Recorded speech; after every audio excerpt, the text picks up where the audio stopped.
Hello and welcome to the Wrestling Group on YouTube once again. Today we have the AEW Revolution predictions. I'm going to run through each match on the card and I'm going to give you my predictions on each match and what the results I think they will be. Feel free to, in the comment section, leave your predictions also, and then we'll be able to see and compare who is right and who is wrong. So I'm going to go straight into it with the pre-show match of Mark Briscoe and the Lucha Brothers versus Tony Nese, Josh Woods and Daivari. So right now, I can't pick anyone against Mark Briscoe. I think he's gonna have quite a long run of wins. I think they might push him maybe for a mid-card title, like a Ring of Honor TV title or something like that. So I can't see him. I know it's 6-man tag, but I still can't see him losing right now. You've got the Lucha Brothers as well. Fantastic tag team, work so well together. And I can't see anything other than them three winning in this match. It should be a good match. It'll be on the buy-in, is it? That's what they call it, isn't it? The buy-in. Do like an hour preview before the pay-per-view just to wet your tongue. And for anyone that hasn't actually then gone and bought the pay-per-view, it's to try and persuade you to then go and buy the pay-per-view. So Mark Briscoe and the Lucha Brothers for the win for me. Then we move on to the AEW tag team titles match, which is a fatal 4-way tag match between the Guns, which I can't stand. Absolutely can't stand the Guns. I don't get it. I just don't get it. The Acclaimed I weren't too fussed on in the beginning, but I quite like them now. They are good in the ring. The gimmick's funny. It's over, isn't it? It works well for what they do.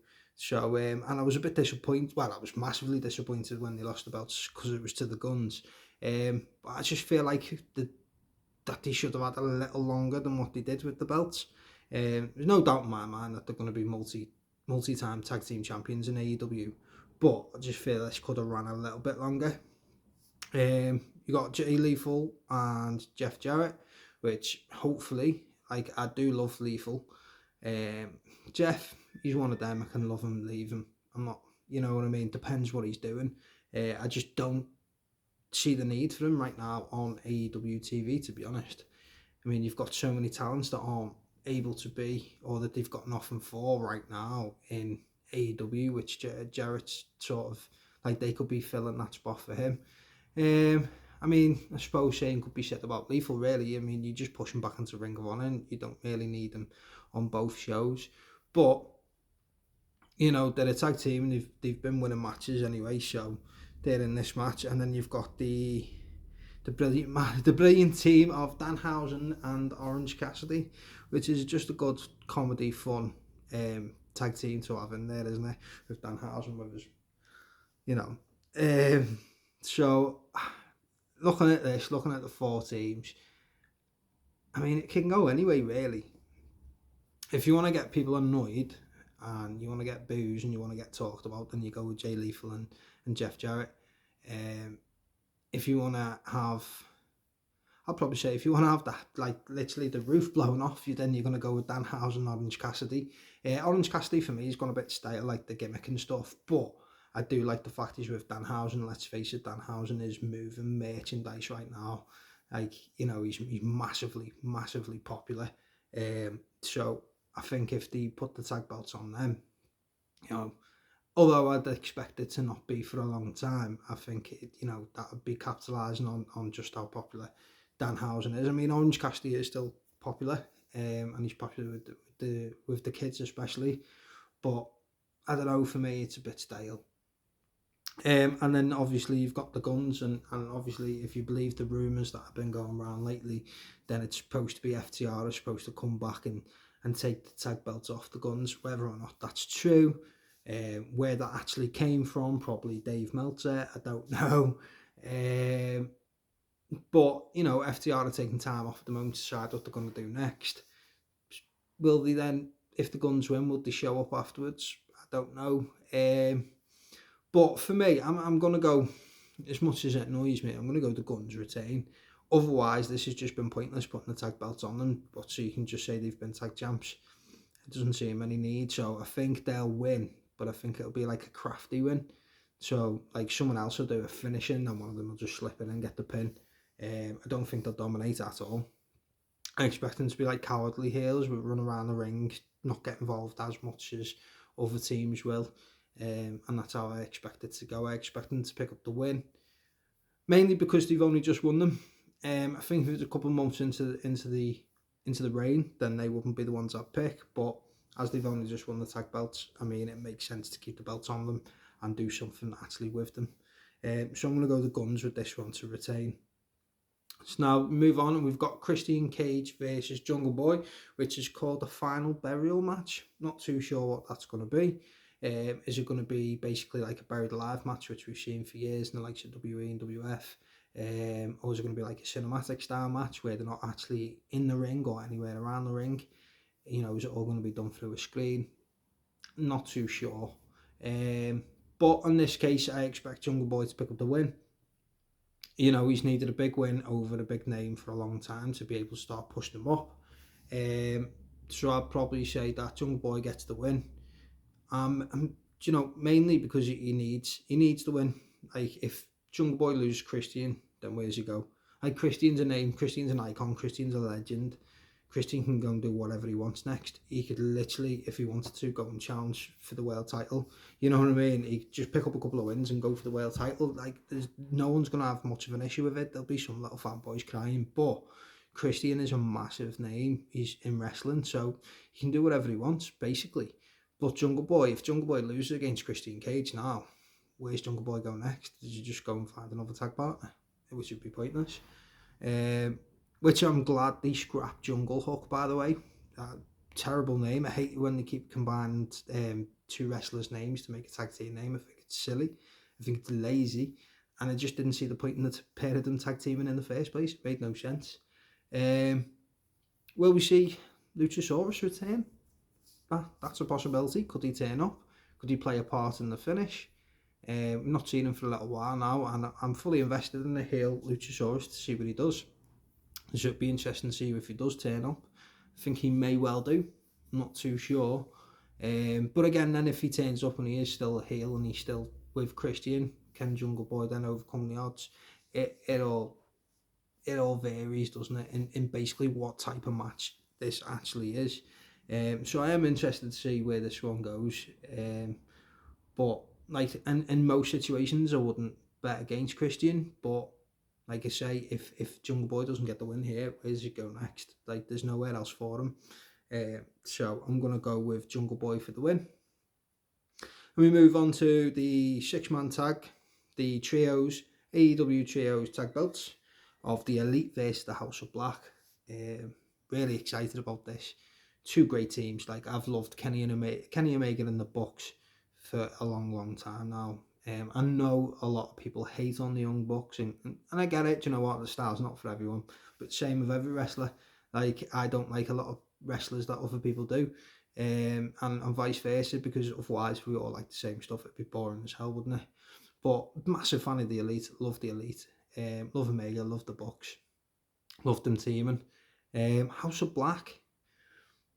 I love the House of Black. I really do like Malachi Black. Brody King, I've loved for a while now.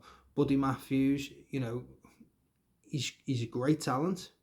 And he needs a belt. Like, for me, Matthews needs a belt. Because he needs to be pushed up. I feel like Matthews should be in the trajectory of being a big star on the up. You know, to be honest with you, like, all three of them should be. Brody, Malachi, and Matthew should all be a champion at some point. Singles, by the way, not just trios. So for me, like, you know, you need to start putting belts on these talents. Otherwise, you know, where else are you going to go for them? Like, Kenny Omega and the Young Bucks, they don't need the trios belts. Yeah, it was great, don't get me wrong. It was fantastic having a best of 7 series. You know, it was really good. Every match was a banger. And, you know, really, they haven't held the belts too long, but they have had some good defences in the meantime. But House of Black, like, that's been around for a little while now, and they need to capitalise on it. They need to do something with them, and they need to make a statement, and I think beating Kenny Omega and the Young Bucks will be that statement. The Young Bucks can go back into the AEW tag division if that's what they want to do. You know, Kenny Omega's the IWGP US champion, so he can start doing something with that. Maybe go back to Japan, do a little tour there, and do the odd pay-per-view maybe. You know, it's all up in the air anyway because his contract's supposed to be coming up soon, and where will he go next? Will he go WE, you know, stay with AEW, go back to Japan? So there's a big question mark over Kenny Omega at the moment. So I get the buzz around that. But, I mean, like I say, House of Black, if they don't pull the plug on them now and push them, then where do they go next? So if you don't give them the trios belts, what's next for them? You know, you gonna, if they don't win the trios tag belts, are you then gonna believe them if they start pushing them for singles titles? No, you're not, are you? So, and like I say, these are one of the teams that I did expect to go far when they originally announced the trios tag belts. I expected it to be House of Black, Death Triangle, the Elite, and I'm trying to think, there was another team I had earmarked as well. It's gone now. It's gone off the top of my head. But you know, we've had some teams for a while now that we need to start doing things with. So House of Black for me, they should take the win. I hope they take the win. Like you say, Omega in the Bucks don't need the belts. They've done well. You know, winning the belts, it elevates them, puts eyes on the competition, puts eyes on the matches, puts eyes on the tag belts. But they don't need them anymore. I know they haven't had them long, but they really don't need them anymore. House of Black, they need them. They need to start winning some gold in this company. You know, Malachi's been there for a while now. And, you know, a lot of people would have said he'd have been world champion by now, and he's still yet to win a championship. So, I mean, he should at least have been TNT champion for me by now. So, I'm going for House of Black with this one. Samoa Joe versus Wardlow for the TNT championship. I've seen this a couple of times now.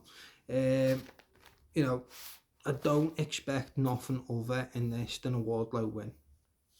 Right, you've got Wardlow, who became massively popular, didn't he, in the time he was with MJF, and then they'd done the whole split from MJF, and it was massively over with the fans. And then he had his first TNT championship run, and, you know, he was doing really well, and everyone was getting behind him. It looked like he was getting pushed for big things really quick.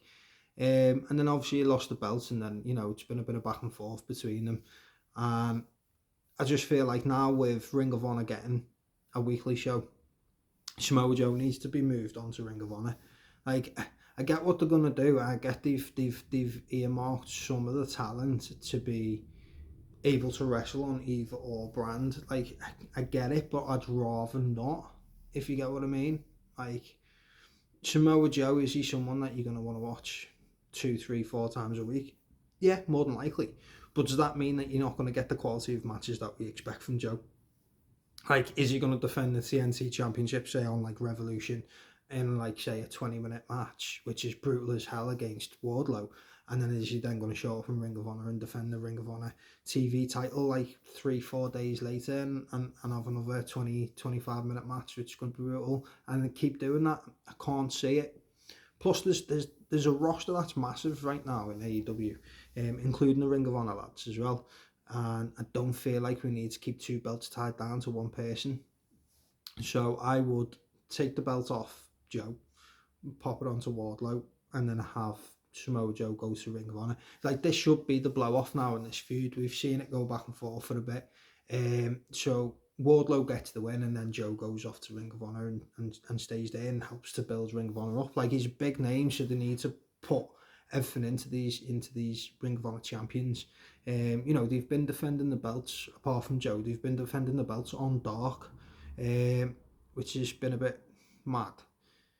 It's been great to be able to tune into YouTube and see it and that, but, you know, these are champions. These need to be defending the belts on either Ring of Honor Weekly or on the pay-per-views. So Samoa Joe, for me, needs to lose the TNT belt and go over onto Ring of Honor, and then they need to decide what to do with Wardlow. Do they start pushing him up, getting him into that main event spot, which it looked like they were doing at the beginning of all this, or is he just going to remain a big guy in the mid-card? Plus, I'd rather see Powerhouse Hobbs versus Wardlow than Powerhouse Hobbs versus Joe right now. So, I mean, could they even have Wardlow beat Joe and then straight away lose to Powerhouse? You never know. Or could they have Joe retain and then Powerhouse then takes the belt off and then he's got it and then Joe goes to Ring of Honor? maybe they do it that way. I'd like to see them do something with Powerhouse Hobbs soon. He's another one that I think's got a lot of potential to go places. But for this match, I'm going to say Wardlow takes the win, finishes the beef, and Joe goes over onto Ring of Honor. So next up, we have Chris Jericho versus Ricky Starks with everyone banned from ringside. I think this one's simple. Ricky's got to win. Chris Jericho doesn't need the win. Ricky Starks does. You know, if they're going to start pushing Ricky up, he's massively popular right now, so it makes sense. You know, you need to push him up, so he needs to start beating some big names. Chris Jericho is a massive name in wrestling. You know, he's first AEW World Champion. That says it enough alone. You know, he's a massive name, and I think giving Ricky the rub here is the right thing to do. It just remains to be seen what they do next, though. Like, if Chris Jericho does take the win, what's next for Ricky? You know, you can't continue to push him up if he's taking losses against big names. He needs to be beating these big names to then get him up to the next level. Also, I'm glad that they've done the bans from ringside. It just makes it that more better. I don't want to see Ricky get jumped by 15 fellas that claim that they're part of Jericho Appreciation Society. And while we're on that, it's about time they scrap that. Like, I love Chris Jericho. The Inner Circle was great. We didn't need the JS, and for me, it's been lagging for a while. Give us Chris Jericho on his own, maybe for a year, and then Chris can retire, or he can go off and do something else. You know, it's about time we started pushing the future, and I'm a massive Chris Jericho fan, and I believe Chris Jericho has put on some of the best matches that he's done when he was Ring of Honor champion. And maybe push him into Ring of Honor, that's fine. Like, that'd definitely get eyes on the product, wouldn't it? If he then went into Ring of Honor. I just don't want to see him with another group of guys. Like, Jake Hager shouldn't be in AEW for me personally. I don't think he's talented at all. I don't think he's that good. I didn't like him as Swagger either, so it's not just that. It's like I didn't like him as Swagger. Didn't take him as a world champion at all. I just don't feel like he needs to be in AEW. So, you know, keep sticking Chris Jericho with Jake Hager is basically because they've got nothing else for Hager to do. You know, Sammy Guevara, you know, I know he rubs a lot of people up the wrong way, but he is a talent. You know, it's about time we've seen a bit of Sammy more on his own. He tried it for a little while because he didn't join the JS straight away, did he? Didn't really take. Maybe this time they can give it as much as they can and see where it goes from there. Also, I feel like there's too many factions in AEW. I know a lot of people whinge saying, oh, you can't say that. Well, you can, because there's far too many factions and they're not doing enough with these factions. It just seems like they're a part of the factions for no apparent reason. So, for me, going back to the match, for me, Ricky Starks takes the win. And then hopefully soon we'll see the end of Jericho Appreciation Society. Plus, we haven't seen Chris Jericho in the AEW on his own yet. He went from one faction to the next, didn't he? So, right, moving on. Again, we go to the AEW Women's Championship with Jamie Hayter, the champion, versus Saraya, formerly Paige, and Ruby Soho. See, this is an interesting one. It's good that they turned Saraya heel because fans weren't taken to her quite quick because we realised she's not very good on a microphone. It's for me, when I watch her matches, a lot of people say she's crap, she's this, she's that, and I get it, people slate everyone off online, that's fine. I don't think she's crap, I just think that, to me, she still feels nervous. Like, she still seems nervous in matches, she still doesn't seem, it doesn't necessarily seem as much as she gets gassed out, it's more she looks like anxiety levels are quite high. I don't know if I'm just reading too much into this, and I don't want to assume that that's the case, so I'm just saying this is my thoughts and feelings.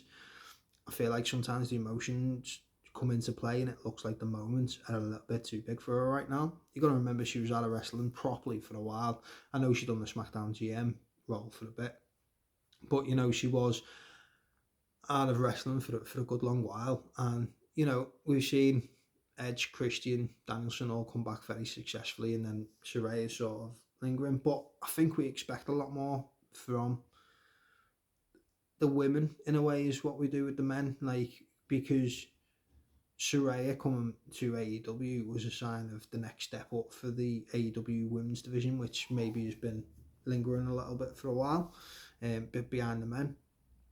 And it puts all eyes on AEW one more time when they sign a big name. And she's a big name, and she's been out of wrestling so long. Um, so I'm glad they've started to turn a heel. I'm glad they've started doing this storyline, because it is a good storyline, but just not executing it as good as they could right now. I hope they continue to stay away from that green paint situation. That's very childish, and I don't think it's the type of heat that they need. They need proper heat, not oh boo, this is cheesy, it's a bit boring.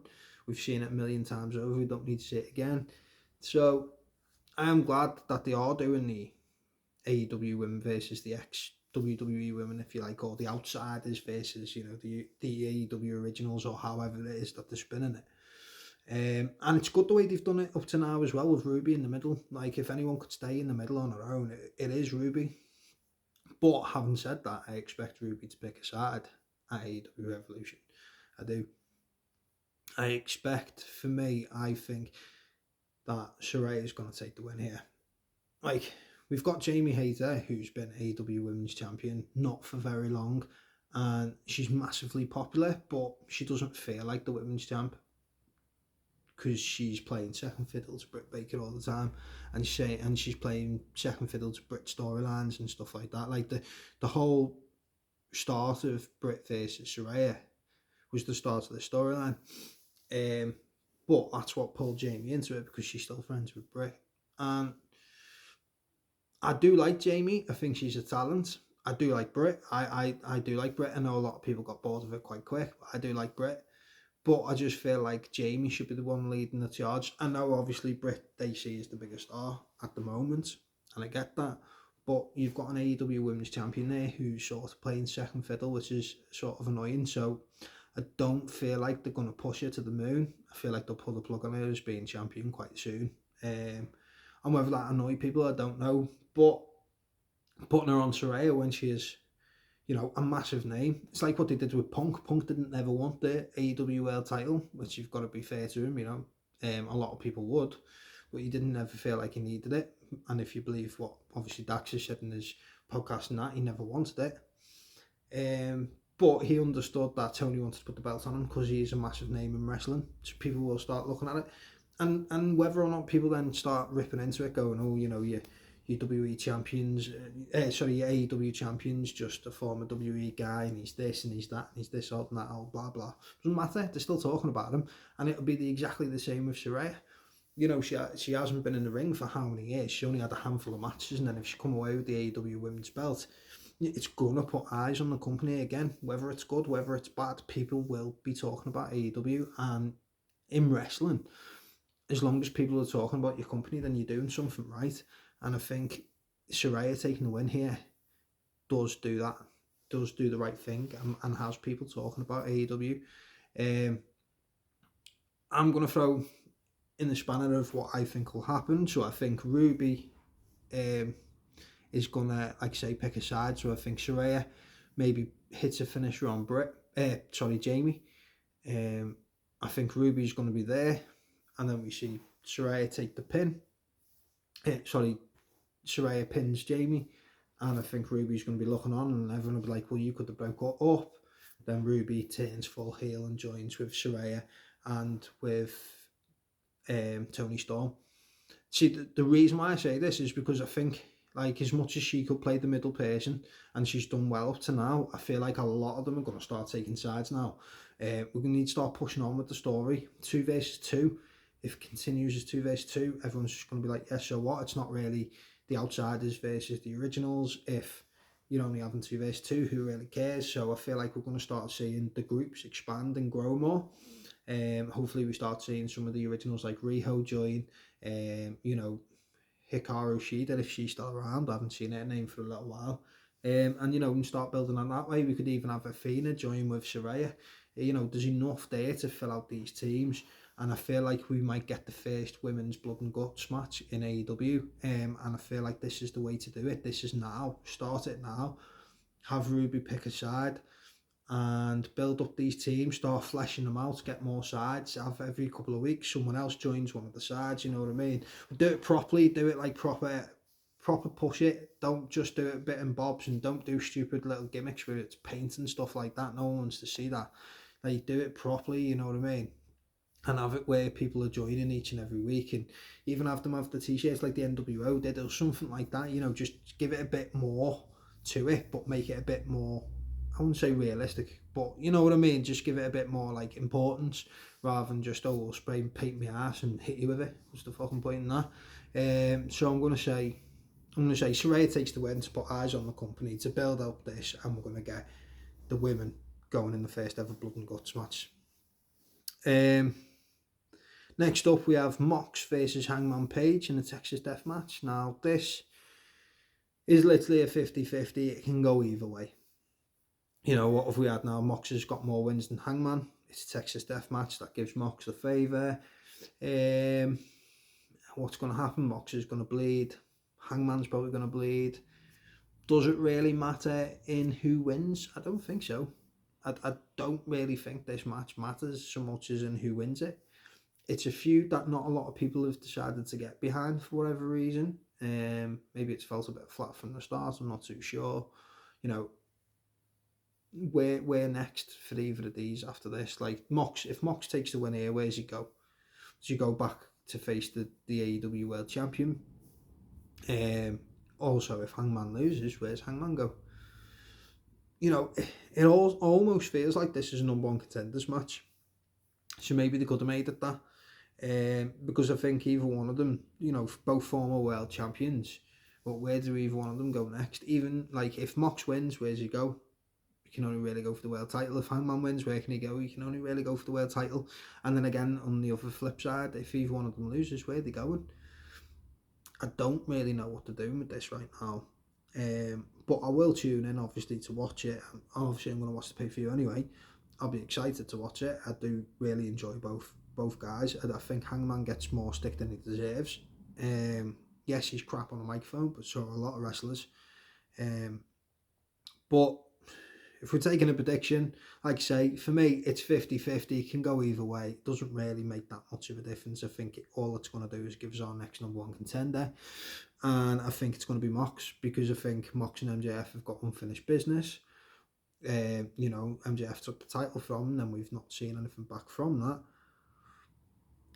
Like, but I mean, Mox and MJF, they can have good promos back and forth. MJF and Hangman's going to show again. Hangman's not good at promos, and I just don't think that's the right idea. But I don't see where either one of them goes after this if they lose. But I'm going to go with Mox on this occasion because it's a Texas Death Match, and because I believe that Mox is going to be the next challenger for the world title. Which then takes me to the 60-minute Iron Man match, AEW World Championship, between MJF and Bryan Danielson. Now, this is an interesting one because a lot of people have been saying MJF can't wrestle long. So we're going to find out just what happens in this. And it can either be a big revelation and we find out that MJF is a lot better than we believed, because he can actually wrestle a lot better than is believed. I feel like he is a decent wrestler. He's not fantastic. He's not on Danielson's level at all.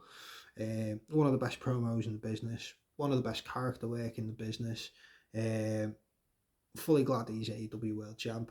But I wouldn't have liked to have seen Danielson as his first opponent. Only for the simple fact is I would like to see Danielson as World Champion in AEW at some point. And again, it's another one of them. Where do either one of them go next? That's the issue I have with this one as well as the last one. If MJF loses, then I think he's only had one title defence, which was against Ricky Starks, so it means he loses in his second world title defence, which then you've built him up for the past 3 and a bit years. For what? If Danielson takes the title, then, you know, a lot of people will be happy. But like I say, MJF's done left. And then if it's the other way around and MJF takes the win, then where's Danielson go next? There's not really a lot for Danielson to do now, apart from win a belt. He's not held a championship in AEW just yet. I don't feel like he's going to be in the All Atlantic or TNT or even tag division anytime soon. I think out of the Blackpool Combat Club, if he's still a part of it, because you don't seem to see him that much doing anything with them anymore. But if he is still in it, then the team that's going to be tag champs out of them is going to be Claudio and Yuta. I think they're going to push them at some point, whether it's Ring of Honor tag champs, maybe. But, like I say, if Danielson doesn't take the win, where's he go? Does he go over to Ring of Honor for a while? And then if he goes to Ring of Honor, will they put him against Claudio? I don't know. See, that's the problem with this. For me, as much as it's been entertaining for the build-up, as much as it's going to be interesting to see, like say, if we're just going to get 30 minutes of MJF running around trying to avoid Danielson, or whether that's going to slug out for an hour. It's going to be interesting to see how it all plays out. For me, it's come a bit early into MJF's reign. I'd like him to have had another 2 or 3 defences, so then it would literally be 50-50 who's going to win. I still think it is in a way, but I feel like they've put far too much into building up MJF as a top guy for them to just take the belt away from him straight away. So I'm going to say MJF takes the win, mainly because he's only just held the belt. And I think as well, pushing MJF, if they want to push him to the moon like it seems that they want to do, and to be honest with you, they probably should do, then beating a name like Danielson is going to cement out just how good he is, and how good of a world champion he is. So I'm going to go with MJF, but like they say, the last 2 I'm a bit concerned about where the other guys go after they lose in either match, to be honest. But I'm still going to watch, I always do. I'm still going to tune in every week, and I'll be excited to see what is next for AEW after AEW Revolution. So that's it. That's the card in full that I have in front of me. That is my predictions from beginning to end. Let me know in the comments. Do you agree with any of my predictions? Give me your own. Please do. I love a bit of comments. I love a bit of back and forth. Let me know exactly what you think each match is going to result in. And then we can compare. After the pay-per-view, we can compare and see just how many either one of us gets right. And always give us a like, give us a subscribe if you're not already on my YouTube channel. And that is my predictions. So keep an eye out, coming soon. I'll have more wrestling figure unboxing videos. I will have more rankings videos. I'll have one announced later on this week. And I am looking into starting another new and exciting project coming soon. If it can fit the time in, I'm going to start looking at it tonight and see if it's something that I'll be able to go forward with. So if it is, I will announce that soon as well. But I'm not going to give you a clue just yet, in case it's something I can't commit to and I don't want to get your hopes up. So, as always, I am Ryan from the Wrestling Group. If you're not part of the Facebook page, look for the Wrestling Group on Facebook and join us. And as always, thank you for watching, and check back soon.